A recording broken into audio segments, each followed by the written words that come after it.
नमस्कार। ज्ञान तृप्ति महाविद्यालय 15A नुपगढ़ के इस YouTube चैनल पर आपका हार्दिक स्वागत है। आज हम बीएससी सेकेंड ईयर के लिए जो हमारा यूनिट चल रहा था कार्बोक्सिलिक एसिड, उसी कार्बोक्सिलिक एसिड को आगे बढ़ाएंगे, उसी कार्बोक्सिलिक एसिड के बारे में और बातें करेंगे और कुछ उसकी जानकारी हासिल करेंगे।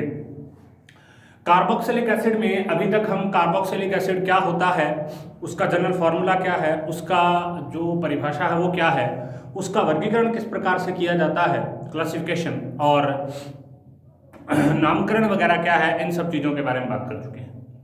इसके बाद हमने बात की थी कि कार्बोक्सिलिक अम्ल में जो कार्बोक्सिल समूह है और हाइड्रोक्सिल समूह है, उनका एक दूसरे की अम्लता या क्षारकता या उदासीनता पर क्या प्रभाव पड़ता है।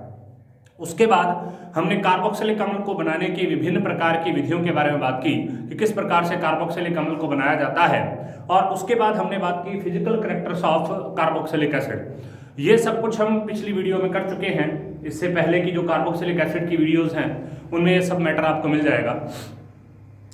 आज हम स्टार्ट कर रहे हैं कार्बोक्सिलिक एसिड की रासायनिक अभिक्रिया। ध्यान देना है कि हम सबसे पहले मोनोकार्बोक्सिलिक एसिड के बारे में बात कर रहे हैं, फिर हम डाई कार्बोक्सिलिक एसिड और ट्राई कार्बोक्सिलिक एसिड के बारे में भी बात करेंगे। मोनोकार्बोक्सिलिक एसिड का मतलब होता है इस प्रकार के कार्बोक्सिलिक अम्ल जिनमें COOH केवल एक ही पाया जाता है, कार्बोक्सिल समूह केवल एक ही पाया जाता है, उसे मोनोकार्बोक्सिलिक एसिड कहते हैं। तो आज का जो हमारा टॉपिक है वो है मोनोकार्बोक्सिलिक एसिड की रासायनिक अभिक्रियाएं, किस प्रकार से मोनोकार्बोक्सिलिक एसिड जो है वो रासायनिक अभिक्रियाओं को प्रदर्शित करता है। तो देखिए किस प्रकार से अलग अलग प्रकार की अभिक्रियाओं को ये प्रदर्शित करता है, उसके बारे में हम बात करते हैं।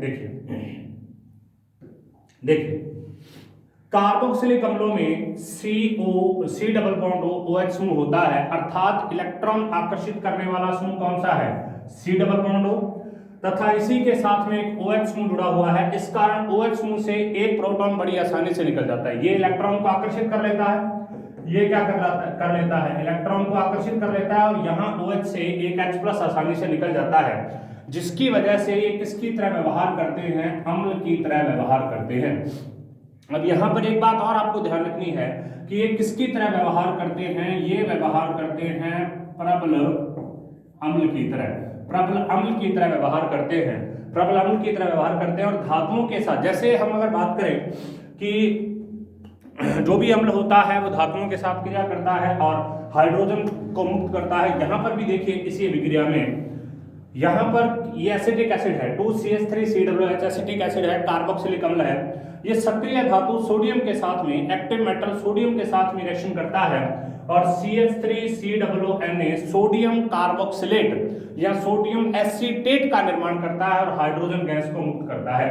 हम ये जानते हैं कि अम्ल धातु के साथ क्रिया करके हाइड्रोजन गैस को मुक्त करता है या क्षार के साथ क्रिया करके लवण और जल का निर्माण करता है, लवण और वाटर, सॉल्ट और वाटर का निर्माण करता है। तो देखिए दूसरी अभिक्रिया में acetic acid reacts with NaOH मतलब सोडियम हाइड्रोक्साइड के साथ अभिक्रिया करेगा, sodium acetate CH3COONA sodium acetate का निर्माण करेगा और जल का निर्माण करेगा।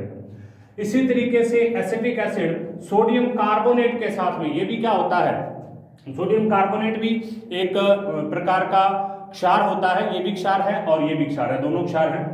तो इससे भी क्या बनेगा, इससे भी सोडियम एसीटेट बनेगा और सोडियम एसीटेट के साथ साथ जल और कार्बन डाइऑक्साइड यहां से बाहर निकलेगी। तो इस प्रकार से इन तीन अभिक्रियाओं से हम ये सिद्ध कर सकते हैं कि कार्बोक्सिलिक एसिड यहाँ पर अम्ल की तरह व्यवहार कर सकता है। सबसे पहले जो भी अम्ल होता है वो सक्रिय धातु के साथ अभिक्रिया करके हाइड्रोजन गैस को मुक्त करेगा, जो भी अम्ल होता है वो क्षार के साथ अभिक्रिया करके लवण का निर्माण करेगा और जल का निर्माण करेगा, और प्रबल अम्ल जो होते हैं वो दुर्बल प्रकार के क्षार जैसे Na2CO3 के साथ क्रिया करके भी किसका निर्माण करते हैं, लवण जल का निर्माण करते हैं, और यहाँ पर कार्बन डाइऑक्साइड भी बाहर निकलती है। अब देखिए इसके अतिरिक्त CO समूह के प्रबल इलेक्ट्रॉन आकर्षण के कारण पूरा OH समूह भी अणु से मिलकर किसी अन्य न्यूक्लियोफाइल द्वारा प्रतिस्थापित हो जाता है। इन अभिक्रियाओं में COH बॉन्ड टूटता है। तो यहाँ जितने भी अभिक्रियाएं हैं इनमें जो COH बॉन्ड है उसका ब्रेकेज होता है, वो टूटता है। तो आगे हम देखते हैं इसकी अभिक्रियाएं किस प्रकार से होंगी।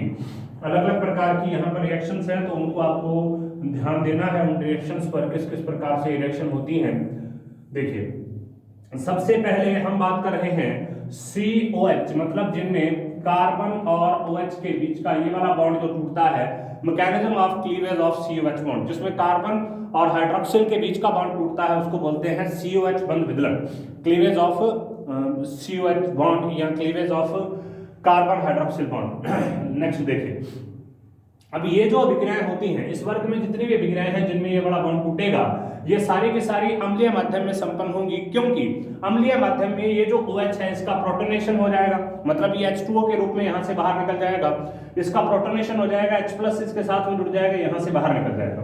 तो क्योंकि इसका कारण है अम्लीय माध्यम में OH समूह का प्रोटोनीकरण हो जाता है, जिससे वह OH2+ में बदल जाता है। OH2 एक क्या होता है, गुड लिविंग ग्रुप होता है, ये वाला जो होता है इसको गुड लिविंग ग्रुप बोलते हैं, मतलब आसानी से बाहर निकल जाता है, जिससे बाहर निकल के और नाभिक स्नेही द्वारा प्रतिस्थापन हो जाता है। यहाँ पर कौन सी विक्रिया हो रही है इसकी, यहाँ पर हो रही है नाभिक स्नेही प्रतिस्थापन विक्रिया, NU- या न्यूक्लियोफिलिक सब्स्टिट्यूशन रिएक्शन। यहाँ पर नाभिक स्नेही प्रतिस्थापन प्रकार की विक्रिया हो रही है या न्यूक्लियोफिलिक सब्स्टिट्यूशन रिएक्शन हो रही है। तो यहाँ पर हमको देखना है कि किस प्रकार से विक्रिया कर रहा है। देखिए, सबसे पहले C डबल बॉन्ड OH मतलब कार्बोक्सिलिक एसिड है, कार्बोक्सिलिक एसिड किसके साथ में विक्रिया करेगा, अम्लीय माध्यम में, यहाँ पर ये H+ है और H+ का मतलब यहाँ पर क्या है, ये किस तरीके से काम कर रहा है, अम्लीय माध्यम है, अम्लीय माध्यम है, ये एसिडिक मीडियम है। एसिडिक मीडियम में क्या होगा, ये वाला इसके ऊपर जुड़ेगा, यहाँ पर क्या आ जाएगा OH2, अब इसके ऊपर पॉजिटिव चार्ज है यहाँ पर, अब यहाँ से ये बॉन्ड यहाँ पर आएगा, जैसे ही बॉन्ड यहाँ पर आ गया तो यहाँ से H2O बाहर निकल गया, इसके इलेक्ट्रॉन कंप्लीट हो गए, यहाँ से H2O बाहर निकल गया और अब NU- क्या करेगा, इसके साथ में जुड़ जाएगा। तो इसका मतलब यहाँ से OH ग्रुप का निकलना और NU- का मतलब न्यूक्लियोफाइल का जुड़ना ही पूरी की पूरी प्रोसेस में हो रहा है। इसके अतिरिक्त कार्बोक्सिलिक समूह से जुड़ा कोई एल्किल अथवा एरिल समूह होता है जो प्रतिस्थापन अभिक्रियाएं संपन्न करता है। अब यहाँ पर यह भी हो सकता है कि यहाँ पर कोई कार्बोक्सिल कोई समूह जुड़ा हो एरिल या एल्किल प्रकार का, उसकी वजह से भी जो अभिक्रियाएं होती हैं वो संपन्न होती हैं। इनमें हम सबसे पहला जो एग्जांपल कर रहे हैं, सबसे पहले तो इस मैकेनिज्म को देखिए आप, इस मैकेनिज्म में क्या बताया गया है, उसके बाद में हम यहाँ पर इसका पहला एग्जांपल करेंगे जिसको बोलते हैं HVZ रिएक्शन, जिसको बोलते हैं हेल्महोल्ट्ज-जेलेंस्की रिएक्शन। हेल्महोल्ट्ज-जेलेंस्की जो रिएक्शन होती है वो किस प्रकार से होगी, हम उसके बारे में यहाँ पर हम बात करेंगे कि हेल्महोल्ट्ज-जेलेंस्की जो रिएक्शन है वो किस प्रकार से संपन्न होती है। तो यहाँ पर देखिए, हेल्महोल्ट्ज-जेलेंस्की रिएक्शन एक न्यूक्लियोफिलिक प्रकार की रिएक्शन है। सबसे पहले हम इसके बारे में बात करेंगे। अब इस रिएक्शन का नाम क्या होता है, सबसे पहले तो आपको इसका नाम पता होना चाहिए। इस रिएक्शन को सामान्य कहते हैं HVZ रिएक्शन। इस रिएक्शन को सामान्य कहते हैं HVZ रिएक्शन, हेल्महोल्ट्ज-जेलेंस्की अभिक्रिया। होता क्या है, जब किसी एलिफेटिक प्रकार के, ध्यान दीजिए यहाँ पर एरोमेटिक प्रकार के कार्बोक्सिलिक एसिड की बात नहीं हो रही है, जब किसी एलिफेटिक प्रकार के कार्बोक्सिलिक अम्ल की अभिक्रिया फास्फोरस के साथ में अथवा फास्फोरस हैलाइड की उपस्थिति में, या तो अकेला फास्फोरस हो सकता है या इसके साथ जुड़ जाएगा तो फास्फोरस हैलाइड बढ़ जाएगा, ठीक है। जैसे फास्फोरस हैलाइड का एग्जांपल देख लीजिए, PCl3, PbR3, PCl5, ये सारे के सारे क्या होते हैं, ये सारे के सारे फास्फोरस हैलाइड होते हैं। तो यहाँ पर भी इसके साथ जुड़ सकता है। जब इसके साथ विक्रिया करता है फास्फोरस या फास्फोरस हैलाइड की उपस्थिति में क्लोरीन अथवा ब्रोमीन के साथ, अब ये क्या करेगा, क्लोरीन अथवा ब्रोमीन के साथ अभिक्रिया करेगा, तो इससे फॉर्मेशन किस चीज का होगा, ये ध्यान रखना है। इससे फॉर्मेशन होता है अल्फा हेलो अम्लों का। इससे फॉर्मेशन होता है अल्फा हेलो अम्लों का, मतलब अल्फा पोजीशन पर हेलोजन जुड़ेगी और कार्बोक्सिलिक समूह वैसा का वैसा रहेगा। तो उस चीज को आपको यहाँ पर ध्यान रखना है। तो देखिए, ये है एसिटिक एसिड, ठीक है। एसिटिक एसिड फास्फोरस के साथ उपस्थिति में, फास्फोरस की उपस्थिति में ब्रोमीन के साथ रिएक्शन कर रहा है और H2O पहले स्टेप में ब्रोमीन के साथ रिएक्शन होगी, नेक्स्ट स्टेप में H2O इसमें ऐड होगा। तो इससे कौन सा प्रोडक्ट बनेगा, वो प्रोडक्ट देखिए BrCH2COOH। तो अल्फा हेलो अम्ल है ये, देखो जिस कार्बन के साथ में कार्बोक्सिलिक जुड़ा हुआ है उसको हम क्या बोलते हैं, अल्फा। जिस कार्बन के साथ में कार्बोक्सिलिक ग्रुप जुड़ा है, कार्बोक्सिलिक ग्रुप है ये वाला, तो ये किसके साथ जुड़ा है, इस कार्बन के साथ में, तो इसको हम अल्फा कार्बन बोलेंगे। और इसी के साथ में ब्रोमीन जुड़ा हुआ है तो इसको हम बोलते हैं अल्फा हेलो एसिड, ठीक है, हो गया। अब देखिए, ब्यूटेनोइक के साथ भी किस तरीके से विक्रिया होगी। ब्यूटेनोइक के साथ में भी फास्फोरस के उपस्थिति में ब्रोमीन के साथ में विक्रिया होगी। तो देखिए होगा क्या, यहां से OH बाहर निकल जाएगा, OH निकलने के बाद Br यहां पर जुड़ जाएगा, ठीक है। Br जुड़ गया मतलब पहली स्टेप वही हो रहा है, नेक्स्ट में जब H2O जुड़ेगा तब ये बदल जाएगा थोड़ा सा, तो उसको अपने देख लेंगे। तो देखिए सबसे पहले Br यहाँ पर जुड़ गया, O ऊपर वाला ऐसा है और एक कहां पर जुड़ जाएगा, इस जगह पर। अब क्या होगा, नेक्स्ट स्टेप में हम H2O के साथ इसकी रिएक्शन करवा देंगे, जल अपघटन करवा देंगे, इसका हाइड्रोलाइसिस करवा देंगे। तो हाइड्रोलाइसिस करवाने से क्या होगा, अल्फा बनाने, ध्यान रखना, ध्यान यहां पर ये रखना है कि यहां से अल्फा हेलो अम्ल ही बनेगा, अल्फा हेलो अम्ल, अल्फा हेलो एसिड ही बनेगा। मतलब अल्फा पोजीशन पर हेलोजन जुड़ेगी और अम्ल का अम्ल रहेगा, मतलब C+H का C+H रहेगा। तो देखिए यहां पर अल्फा पोजीशन कौन सी है, ये अल्फा पोजीशन नहीं है क्योंकि ये तो कार्बोक्सिलिक पोजीशन है, अल्फा पोजीशन है ये वाली। तो इसका मतलब इस ब्रोमीन को हटाना पड़ेगा। तो क्या करेंगे, H2O इसके साथ में क्रिया करेगा, HBr यहां से बाहर निकल जाएगा और HBr के बाहर निकलते ही क्या बन जाएगा, CH3 CH2 CBr, CH3 CH2 CBr CH double bond OOH 2 ब्रोमोब्यूटेनॉइक अम्ल। ठीक है, अब अधिक मात्रा में हेलोजन लेने पर अन्य अल्फा हाइड्रोजन परमाणुओं का भी हेलोजन द्वारा प्रतिस्थापन किया जा सकता है। ठीक है, अब अधिक मात्रा में अगर अपने हेलोजन ले लेंगे तो अन्य जो हाइड्रोजन परमाणु इसके साथ में जुड़े हुए हैं, मतलब ये वाला हाइड्रोजन परमाणु है, एक और जुड़ा था वो भी वहां से निकल सकता है। मैकेनिज्म क्या है इसकी, देखिए मैकेनिज्म या क्रियाविधि क्या है। अब क्रिया की क्रियाविधि इनॉल के माध्यम से संपन्न होती है, मतलब जिसमें डबल बॉन्ड और ऑल दोनों आए उसको इनॉल बोलते हैं। देखो कैसे होगा, यहाँ पर इनॉल ये बना हुआ है, इसको समझाते हैं अभी आपको किस तरीके से इनॉल यहाँ पर बनता है। ये है कार्बोक्सिलिक एसिड, कार्बोक्सिलिक एसिड। अब कार्बोक्सिलिक एसिड सबसे पहले P+Br2 के साथ, जैसा कि मैंने आपको बताया था, फास्फोरस हैलाइड बनाता है, फास्फोरस हैलाइड इसके साथ में विक्रिया करता है। अब अभिक्रिया करने के बाद सबसे पहले ये बनाता है प्रोडक्ट, मतलब Br यहां पर जुड़ जाएगा, ये Br यहां पर जुड़ गया, C double bond O R CH2 C double bond O Br। तो ये वाला जो कार्बन है, अब देखो ये इसमें बदलेगा, ये इसमें बदलेगा, देखो कैसे, RCH double bond C OH Br, RCH double bond C OH Br। अब दोनों आपस में एक दूसरे के अंदर बदल रहे हैं, तो देखिए किस तरीके से बदल रहे हैं। देखो यहां से हाइड्रोजन इधर आ गया, यहां से हाइड्रोजन इधर आ गया, तो हाइड्रोजन इधर आ गया, इसके ऊपर आ गया। ठीक है, अब यहां से ये वाला यहां जाएगा, ये इधर चला जाएगा, तो यहां डबल बॉन्ड आ गया, ये बन गया, Br का ऑलरेडी Br लगा हुआ है, इसको बोलते हैं इनॉल। इनॉल इसलिए बोलते हैं क्योंकि यहां पर ये तो इन है, ये डबल बॉन्ड जो लगा इसको तो इन बोलते हैं, और इसको क्या बोलते हैं, ऑल बोलते हैं। तो दोनों को कंबाइंड रूप से क्या बोल देते हैं, इनॉल बोल देते हैं। अब देखो अगले स्टेप में क्या होगा, सबसे पहले तो ये बन गया, अब Br और जुड़ेगा, सबसे पहले PbR3 है तो ये प्रोडक्ट बनेगा इतना, एसिड ब्रोमाइड बनेगा इतना सारा। ये आपस में अनुनाद करते हैं दोनों, इनमें क्या हो रहा है, इनमें रेजोनेंस हो रहा है, अनुनाद, अनुनाद, यहां पर अनुनाद हो जाएगा। ठीक है, आपस में अनुनाद करते हैं तो उस कंडीशन में क्या हो जाएगा, देखो ये हो गया इधर। अब देखिए, अब यहां से ये वाला जो है, ये बॉन्ड तो यहां पर चला गया, ये तो यहां पर चला गया, ये देखो Br ऑलरेडी यहां पर लगा हुआ है, यहां से ये जाएगा इधर और ये वाला बॉन्ड जाएगा इधर, तो ये किसके साथ जुड़ जाएगा, इधर। ठीक है, तो एक तो इस H को लेकर ये Br निकल जाएगा, इस H को लेकर ये Br बाहर निकल जाएगा, HBr बाहर हो गया।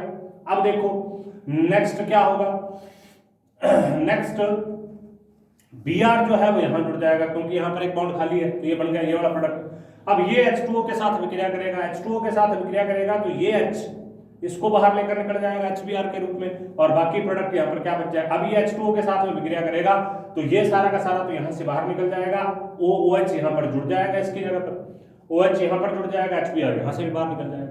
तो इसका मतलब ओवरऑल प्रोसेस में क्या होगा, कार्बोक्सिलिक अम्ल पहले PbR3 के साथ विक्रिया करके एसिड ब्रोमाइड बनवाएगा, एसिड ब्रोमाइड और इनॉल में दोनों में अनुनाद होगा, इनॉल मध्यवर्ती से संपन्न होगी, ब्रोमीन ब्रोमीन से बनेगा और आगे इसका संश्लेषण हो जाएगा। ठीक है, तो ये होगी पहली विक्रिया, हेल-वोलार्ड-ज़ेलेंस्की रिएक्शन HVZ अभिक्रिया।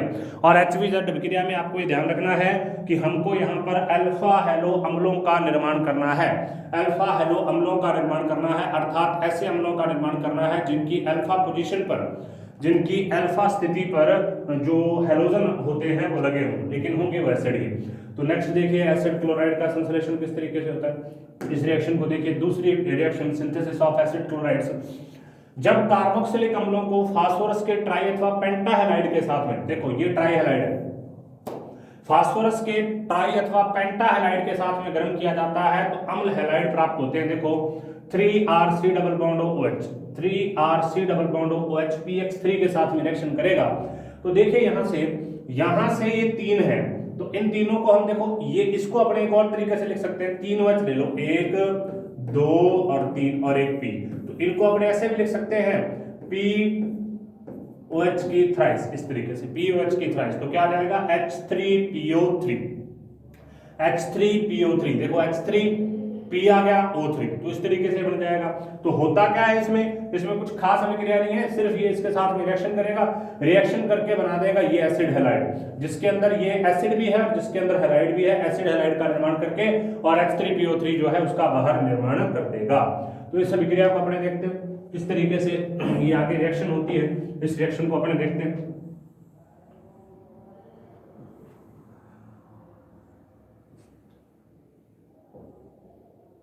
हाँ जी, अब देखिए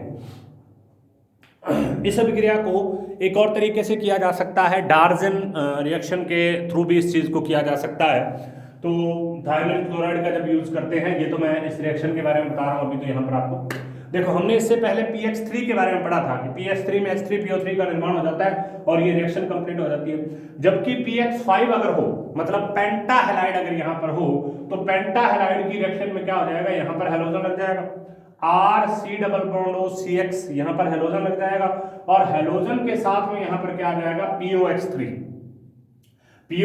प्लस HX आ जाएगा। तो यहाँ पर क्या होगा, फास्फोरस, यहाँ पर ये ऑक्सीजन X3 का X3 और यहाँ पर ऊपर वाली ऑक्सीजन तो वैसे की वैसे, ये वाली ऑक्सीजन यहाँ से निकल जाएगी। अब एक जो हैलोजन, एक हैलोजन तो यहाँ पर आ गया, ये रहा, 3 हैलोजन इसके साथ में चले गए, 4, एक हैलोजन ये बच गया, ये वाला इसके साथ में निकल जाएगा HX के रूप में, ठीक है। उसके बाद एसिड क्लोराइड बनाने के लिए हम SOCl2 का भी उपयोग कर सकते हैं, इसको बोलते हैं थायोनिल क्लोराइड, इसको SOCl2 को बोलते हैं थायोनिल क्लोराइड SOCl2, ठीक है। तो कार्बोक्सिलिक एसिड SOCl2 के साथ में रिएक्शन करेगा तो बनेगा RCOCl, कार्बोक्सिलिक एसिड SOCl2 के साथ रिएक्शन करेगा तो बनेगा RCOCl प्लस HCl। अब यहां से देखो क्या होगा, सबसे पहले तो ये S, ये O यहां से SO2 के रूप में बाहर निकल गया, ये H और ये Cl HCl के रूप में बाहर निकल गया। अब यहां पर क्या बच गया, क्लोरीन, क्लोरीन यहां पर लग जाएगा तो RCOCl बन जाएगा, एसिड क्लोराइड बन जाएगा, ठीक है।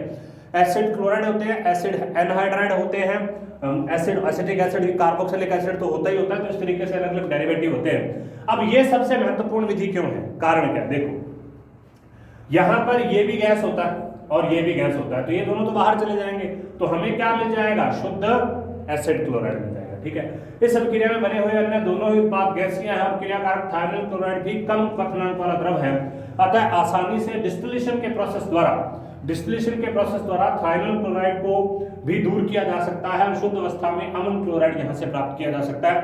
मतलब यहाँ पर थायोनिल क्लोराइड भी अगर बदला हो, थोड़ा बहुत पड़ा हो, तो उसको भी हम निकाल सकते हैं। ये दोनों जो बाय प्रोडक्ट बने हुए हैं, ये दोनों तो वैसे ही गैसीय होते हैं, तो ये तो यहाँ से निकल जाते हैं, तो इसका मतलब यहाँ पर जो हमें प्रोडक्ट मिलेगा वो क्या होगा, शुद्ध प्रकार का प्रोडक्ट होगा। अब यह विक्रिया जो होती है SNY, इंटरनल न्यूक्लियोफिलिक सब्स्टिट्यूशन, आंतरिक न्यूक्लियोफिलिक सब्स्टिट्यूशन, आंतरिक नाभिक स्नेही प्रतिस्थापन अभिक्रिया द्वारा संपन्न होती है, जिसे हम इस प्रकार से दर्शा सकते हैं कि किस प्रकार से इसके अंदर अभिक्रिया होगी नाभिक स्नेही प्रतिस्थापन ही, लेकिन आंतरिक प्रकार की। देखो नाभिक स्नेही प्रतिस्थापन अभिक्रियाएं जो होती हैं ये कई प्रकार की होती हैं, SN1 प्रकार की हो सकती है, उसके अलावा SN2 प्रकार की हो सकती है और SNI इंटरनल न्यूक्लियोफिलिक सब्स्टिट्यूशन प्रकार की हो सकती है। तो इस रिएक्शन में देखिए यहाँ पर कार्बोक्सिलिक एसिड है, कार्बोक्सिलिक एसिड SOCl2 के साथ, SOCl2 को ऐसे लिखते हैं S double bond O Cl। सबसे पहले रिएक्शन करेगा तो यहां से H निकल जाएगा HCl के रूप में, अब ये वाला यहां जुड़ जाएगा, ये Cl तो निकल गया, ये S अकेला है तो S के साथ, ये O अकेला है, O के साथ में S, फिर डबल बॉन्ड O फिर Cl, देखो O के साथ में S फिर Cl फिर डबल बॉन्ड O। अब क्या होगा, यहां से ये और यहां से ये, इनके बीच में डबल बॉन्ड आएगा, तो अब देखिए ये वाला बॉन्ड तो यहां पर आ गया, ये वाला बॉन्ड तो यहां पर आ गया इस तरीके से, तो इसके ऊपर कौन सा चार्ज आ गया, पॉजिटिव चार्ज, यहां पर आ गया double bond S double bond O, ये और ऑलरेडी था और ये Cl यहां से बाहर निकल गया, देखो ये तो बन गया SO2 निकल गया बाहर, ठीक है। अब पीछे क्या बच गया, इसके ऊपर पॉजिटिव, इसके पास में नेगेटिव, तो ये इसके साथ में जुड़ जाएगा, ठीक है। एक बार वापस देखते हैं, ये कार्बोक्सिलिक है, कार्बोक्सिलिक थायोनिल क्लोराइड के साथ में विक्रिया करेगा। सबसे पहले क्या होगा, यहां से एक H और यहां से Cl HCl के रूप में बाहर निकल जाएगा। नेक्स्ट स्टेप में क्या होगा, यहां से डबल बॉन्ड, यहां से बॉन्ड इधर चला गया, ये बॉन्ड जैसे इधर जाता है तो ये वाला बॉन्ड आगे चला जाएगा, क्योंकि इसकी संयोजकता इससे ज्यादा नहीं हो सकती, तो ये बॉन्ड यहां से यहां चला जाएगा। अब अगर ये बॉन्ड यहां से यहां चला जाता है तो उस कंडीशन में क्या होता है, उस कंडीशन में यहां पर इसके ऊपर तो आ गया नेगेटिव चार्ज, ये रहा ये नेगेटिव चार्ज, और यहां पर आ गया डबल बॉन्ड, तो ये डबल बॉन्ड SO2 यहां से बाहर, और इसके ऊपर क्योंकि यहां से बॉन्ड गया है तो इसके ऊपर पॉजिटिव चार्ज, ये पॉजिटिव नेगेटिव आपस में मिलकर RCOCl का निर्माण करेंगे, एसिड क्लोराइड का निर्माण करेंगे, प्लस SO2 यहां से बाहर निकल जाएगा। तो इसका मतलब इस रिएक्शन के अंदर क्या हुआ है, इस रिएक्शन के अंदर हमने जो निर्माण किया है वो निर्माण किया है एसिड क्लोराइड का, थायोनिल क्लोराइड से इसका निर्माण किया है, और डार्जन अभिक्रिया के जैसी अभिक्रिया होती है। ठीक है, चलिए नेक्स्ट।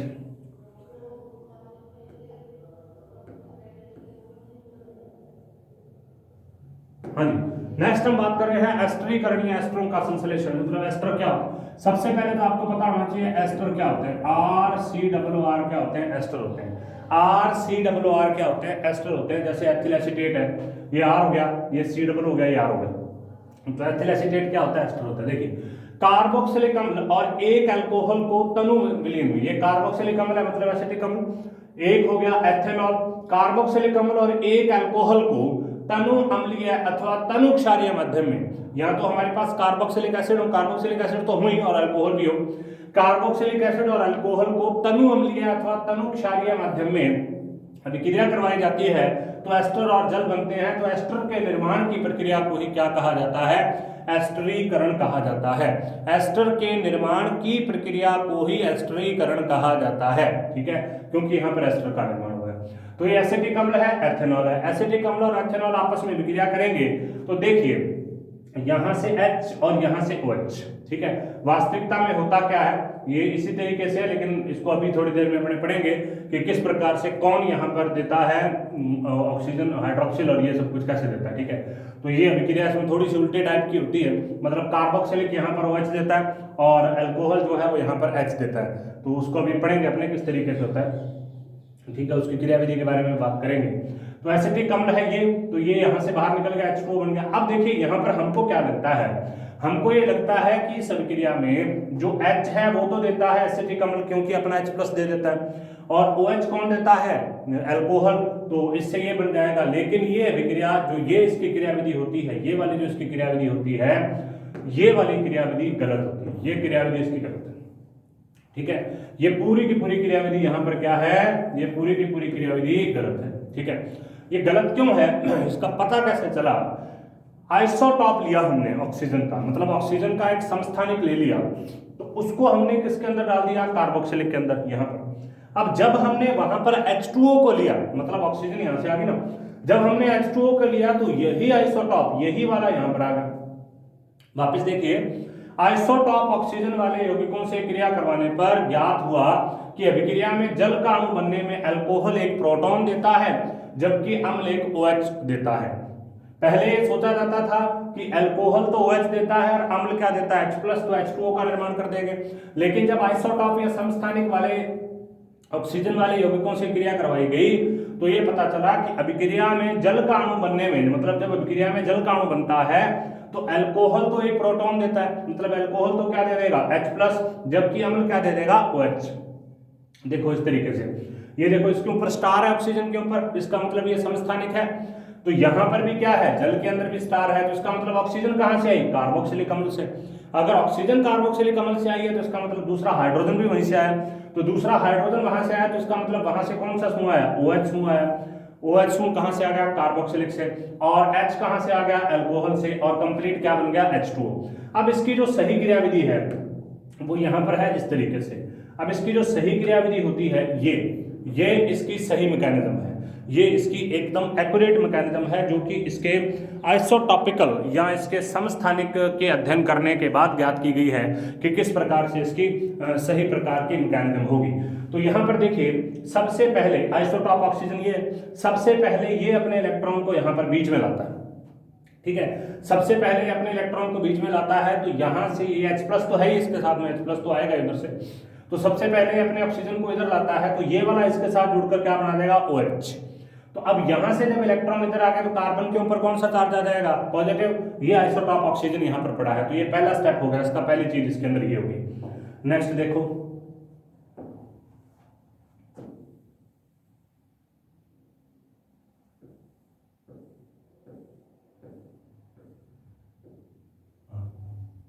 नेक्स्ट देखो भाई, तो यहां पर पहले स्टेप में H प्लस जुड़ा था तो ये बना था, ये बन गया। अब नेक्स्ट क्या होगा, नेक्स्ट अल्कोहल इसके साथ में ऐड होगी। अल्कोहल जब इसके साथ में ऐड होगी तो वो कहां पर जुड़ेगी, देखिए जहां पर पॉजिटिव चार्ज होगा वहीं पर जाकर जुड़ेगी, और पॉजिटिव चार्ज कहां है, कार्बन के पास। ऑक्सीजन का जो अल्कोहल का ऑक्सीजन है वो उसके साथ में जुड़ जाएगा। तो देखो CH3COH, OH, ये OH, ये OH दोनों ऑलरेडी हैं। अब ये वाला O यहां पर जाके जुड़ेगा, ये जुड़ गया, ठीक है। ये वाला O यहां पर जाके जुड़ेगा इस तरीके से, तो ये यहां पर जुड़ गया, ठीक है। तो अब यहां पर ये बन गया H और C2H5 हो गया, फिनिश, यहां तक कंप्लीट हो गया। अब देखिए नेक्स्ट क्या होगा, अब इस ऑक्सीजन के ऊपर पॉजिटिव चार्ज है तो इस पॉजिटिव चार्ज को रिमूव करने के लिए यहां से ये बॉन्ड इधर जाएगा। जैसे ही बॉन्ड इधर गया तो ऑक्सीजन के पूरे हो गए चार्ज कंप्लीट, H प्लस यहां से बाहर, देखो ये आइसोटॉप वैसा का वैसा पड़ा हुआ है, H प्लस यहां से बाहर, तो ये कौन सा प्रोडक्ट बन गया, देखो CH3, C के ऊपर 2 OH और C2H5। अब ये जो होता है, अगर कार्बन के ऊपर 2 हाइड्रोक्सिल लगे रहें, अगर कार्बन के ऊपर 2 हाइड्रोक्सिल लगे रहें तो वो एक अस्थायी प्रकार का यौगिक बनता है, एक स्थायी यौगिक नहीं होता, अस्थायी प्रकार का यौगिक होता है। तो अब हमको इसको दूर करना पड़ेगा, और दूर करने का सबसे बेस्ट तरीका यही होता है कि आप यहाँ से H2O को बाहर निकाल दो। तो देखो किस तरीके से होगा। अब यहां से ये दोनों जो है, ये दोनों क्या प्रदर्शित करते हैं, अनुनाद, ठीक है, ये दोनों अनुनाद प्रदर्शित करते हैं। अब देखो कैसे, CH3 का CH3, C का C, OH का OH, O, C2H5 का OH, C2H5, ये वाला H यहां पर जुड़ गया, ये वाला H यहां पर जुड़ गया, तो ये क्या बन गया, OH2 प्लस, OH2 प्लस। अब देखो क्या होगा, OH2 प्लस बनते ही यहां से ये अपने इलेक्ट्रॉन को लेकर H2O के रूप में बाहर निकल जाएगा, H2O स्टार के रूप में। अब जैसे ही H2O स्टार के रूप में बाहर निकलता है तो उस कंडीशन में क्या रह जाएगा, इस कार्बन के ऊपर पॉजिटिव चार्ज रह जाएगा, ये पॉजिटिव चार्ज इस कार्बन के ऊपर रहेगा क्योंकि यहां से बॉन्ड सारा का सारा रिमूव हो गया। अब इस पॉजिटिव चार्ज को दूर करने के लिए हम क्या करेंगे, ऊपर वाला जो OH है ये अपने इलेक्ट्रॉन यहां पर दे देगा, जैसे इलेक्ट्रॉन यहां पर देगा H प्लस यहां से बाहर, तो क्या बन गया, CH3C double bond O, CH3C double bond O, O, CH3COO, C2H5। तो इसका मतलब ये क्या बन जाएगा, एस्टर, एस्टर। तो पूरी की पूरी क्रियाविधि में हमने ये देखा कि जो OH होता है वो कहां से जाता है, कार्बोक्सिलिक से, लेकिन जाता कब है, जब वो एस्टर के तरीके का लगभग बन चुका होता है तब जाता है। तो यहां से हम बता भी सकते हैं कि कार्बोक्सिलिक से OH डायरेक्ट नहीं जा रहा, जब वो पहले अल्कोहल के साथ में क्रिया कर चुका है तो अल्कोहल के साथ में क्रिया करने के बाद में वहां से निकलता है, वो उस कंडीशन में जा सकता है क्योंकि इसके ऊपर चारों तरफ काफी सारे एल्किल्स जुड़े हुए हैं। तो इस तरीके से यहाँ पर एस्टर बन जाएगी, ठीक है। तो हमने एस्टर का निर्माण कर लिया, कार्बोक्सिलिक एसिड से एस्टर का निर्माण कैसे होता है वो विधि हमने देख ली, इसको एस्टरीकरण का प्रोसेस कहते हैं। मतलब कार्बोक्सिलिक एसिड और अल्कोहल जब अम्ल की उपस्थिति में क्रिया करते हैं तो उससे जो प्रोडक्ट बनता है उसे एस्टर कहते हैं, और इस प्रक्रिया को क्या कहते हैं, एस्टरीकरण। एस्टर का फॉर्मूला होता है RCOOR। जैसे यहाँ पर जो हमने बनाया है वो है CH3COOC2H5 जो कि एथिल एसीटेट है, एथिल एसीटेट प्रकार का यौगिक है, मतलब एथिल का एस्टर होता है वो। तो इस प्रकार से हमने यहाँ पर इस कंपाउंड को कंप्लीट कर दिया। अब हम एस्टर को बनाने की कुछ और विधियों के बारे में बात करते हैं कि एस्टर को बनाने की कुछ और विधियां कौन कौन सी हैं, कार्बोक्सिलिक अम्ल से एस्टर को किस किस तरीके से बनाया जा सकता है। अभी तक हमने एस्टर को बनाने की विधि के बारे में बात की है, एस्टर किस तरीके से बनता है उसके बारे में बात की है, वो सब चीजें हम कर चुके। देखो एस्टिलीकरण, पहली विधि है एस्टिलेशन, एस्टिलीकरण। अम्लों के एसिल क्लोराइड अथवा एनहाइड्राइड, एनहाइड्राइड का मतलब होता है जो कि अम्ल में से, दो अम्ल के अणुओं में से जल के अणु को निकालने से बना होता है, उसको एनहाइड्राइड कहते हैं। और एसिल तो CH3C उसमें होते हैं। अम्लों के एसिल क्लोराइड अथवा एनहाइड्राइड अल्कोहल से विक्रिया करके एस्टर बनाते हैं। कैसे, देखो एसिटिल क्लोराइड है, ये एसिटिल क्लोराइड अभी हमने थायोनिल अभिक्रिया, थायोनिल के साथ अभिक्रिया से बनाया था। ये अल्कोहल के साथ में विक्रिया करेगा, अल्कोहल के साथ में विक्रिया करेगा पिरिडिन की उपस्थिति में, अल्कोहल के साथ में विक्रिया करेगा पिरिडिन की उपस्थिति में। कारण, पिरिडिन एक क्षार होता है जो विक्रिया में बनने वाले HCl को अवशोषित कर लेता है और हमें शुद्ध एथिल एसीटेट यहाँ से प्राप्त हो जाता है। इस वजह से पिरिडिन यहाँ पर यूज किया जाता है, ठीक है। तो इस रिएक्शन में कुछ खास नहीं है, ये H और ये Cl आपस में HCl के रूप में बाहर निकल जाएंगे। बाकी सब कुछ जुड़ जाएगा, क्या बन जाएगा, एथिल एसीटेट। नेक्स्ट हम बात कर रहे हैं एसिटिक एनहाइड्राइड के बारे में। अब एनहाइड्राइड, जैसा कि मैंने आपको बताया, एनहाइड्राइड का मतलब होता है वाटर रिमूवल से बने हुए यौगिक, अर्थात वह यौगिक जो कार्बोक्सिलिक अम्ल से जल को बाहर निकालने से बनते हैं उन्हें हम एनहाइड्राइड कहते हैं। अर्थात वह यौगिक जो कार्बोक्सिलिक अम्ल से जल को बाहर निकालने से बनते हैं उन्हें हम एनहाइड्राइड कहते हैं। तो ये एनहाइड्राइड है। इसको लिखने का एक और तरीका है, इसको हम इस तरीके से भी लिखते हैं, देखो CH3 C double bond O, ये एस्टर को, ये एसिटिक एनहाइड्राइड को लिखने का तरीका है। एसिटिक एनहाइड्राइड है, तो एसिटिक एनहाइड्राइड हो गया, अल्कोहल हो गया। तो अब देखिए होगा क्या, यहां से देखो, यहां से एक OH यहां पर चला जाए, यहां से एक H यहां पर चला जाएगा, तो क्या बन गया, CH3COOH बन गया। पीछे क्या बच गया, CH3CO। अब ये CH3CO किसके साथ आ जाएगा, अल्कोहल के साथ, तो क्या बन गया, CH3COOC2H5, तो CH3COOC2H5 एथिल एसीटेट वापस बन गया। तो इसका मतलब इस विधि में हम एसिड क्लोराइड से भी बना सकते हैं और इसी विधि में हम किससे बना सकते हैं, एसिटिक एनहाइड्राइड से भी बना सकते हैं। किस तरीके, एसिटिक एनहाइड्राइड से जब हम बनाएंगे तब एक कार्बोक्सिलिक एसिड बनेगा, कार्बोक्सिलिक एसिड एसिटिक एसिड, और एक बनेगा एथिल एसीटेट। और जब हम एसिटिल क्लोराइड से बनाएंगे, क्योंकि वहां पर क्लोरीन उपलब्ध है, तो इस वजह से एक खनिज अम्ल बनेगा। दोनों में अंतर यह है कि ये तो एक इनऑर्गेनिक टाइप का एसिड है, जबकि ये क्या है, ऑर्गेनिक टाइप का एसिड है। नेक्स्ट देखिए, नेक्स्ट है डाइएजोमेथेन से, नेक्स्ट है डाइएजोमेथेन। अब डाइएजोमेथेन क्या होता है, डाइएजो होता है नाइट्रोजन में, इस तरीके से जब नाइट्रोजन को लिखा जाए, अगर हम ऐसे लिखते हैं इसको, नाइट्रोजन यहां और यहां प्लस माइनस इस तरीके से, ठीक है, तो ये डाइएजोमेथेन है। अब ये डाइएजोमेथेन है, तो CH3COOH डाइएजोमेथेन, इसको डाइएजोमेथेन बोलते हैं। मेथेन इसलिए क्योंकि इसमें एक कार्बन है, तो एक कार्बन को मेथेन बोलते हैं, N2 को डाइएजो बोलते हैं। CH3COOH के साथ में रिएक्शन होगी, नाइट्रोजन यहां से बाहर निकल जाएगा, नाइट्रोजन के बाहर निकलते ही ये यहां से एक हाइड्रोजन इसके साथ जुड़ गया, तो क्या बन गया, CH3COOCH3, तो CH3COOCH3, इसको बोलते हैं मेथिल एसीटेट। एथिल एसीटेट ये होता है, देखो CH3COOC2H5, ये एथिल है, ये एसीटेट है, तो ये मेथिल है, ये एसीटेट है, तो मेथिल एसीटेट बन गया।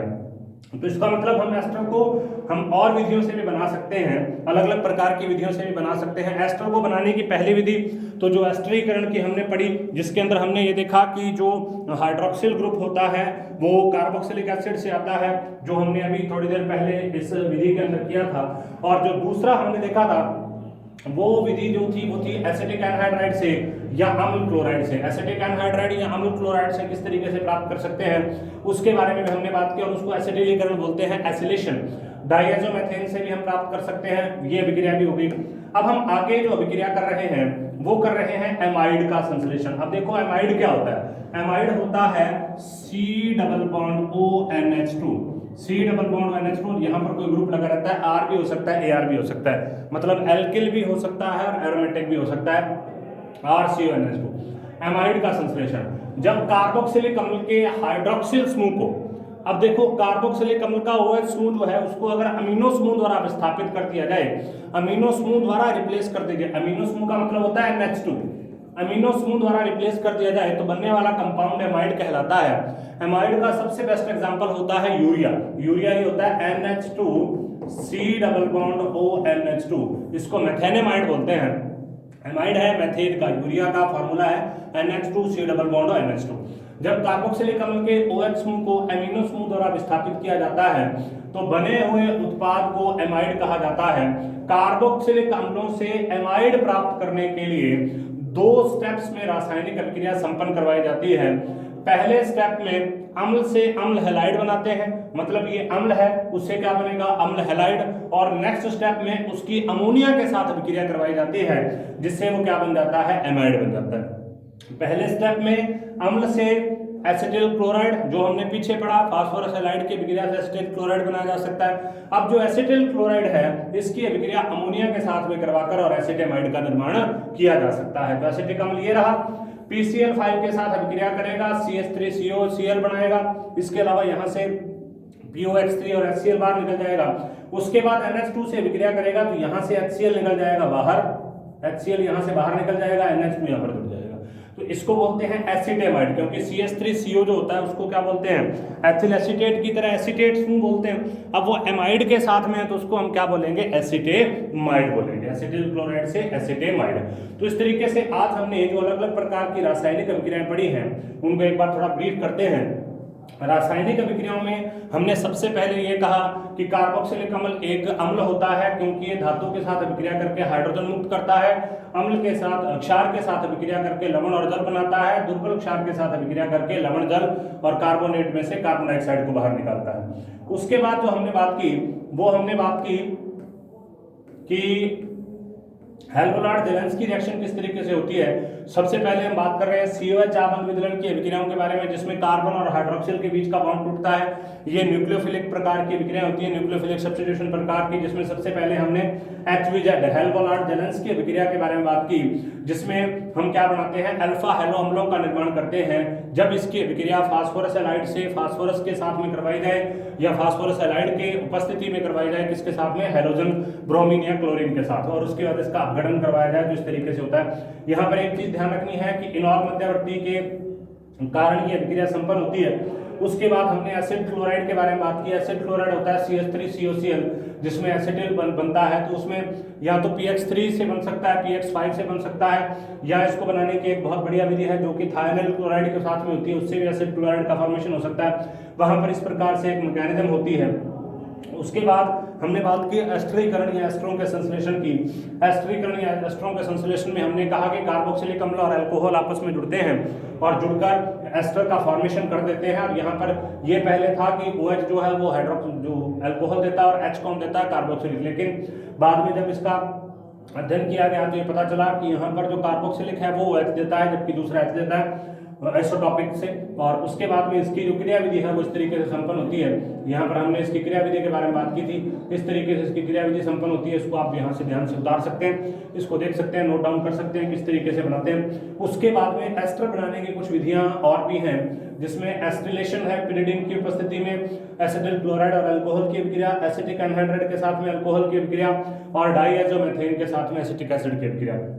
लास्ट हमने जो अभिक्रिया की वो है अमाइडों का संश्लेषण। अमाइडों का संश्लेषण में आपको एक चीज ध्यान रखनी है कि अमाइडों का संश्लेषण में सबसे पहले उससे एसिटिल क्लोराइड बनाए जाते हैं, एसिड क्लोराइड बनाए जाते हैं, फिर उसकी अमोनिया के साथ अभिक्रिया करवा के और एमाइड का फॉर्मेशन किया जाता है। नेक्स्ट जो भी बचा हुआ है इसके आगे की जो रासायनिक अभिक्रियाएं हैं उसको हम नेक्स्ट पार्ट में कंप्लीट करेंगे, इसके नेक्स्ट वीडियोस के अंदर कंप्लीट करेंगे। तब तक आप इन वीडियो को देखते रहें। कोई भी प्रॉब्लम है तो कमेंट सेक्शन में कमेंट कर सकते हैं। धन्यवाद।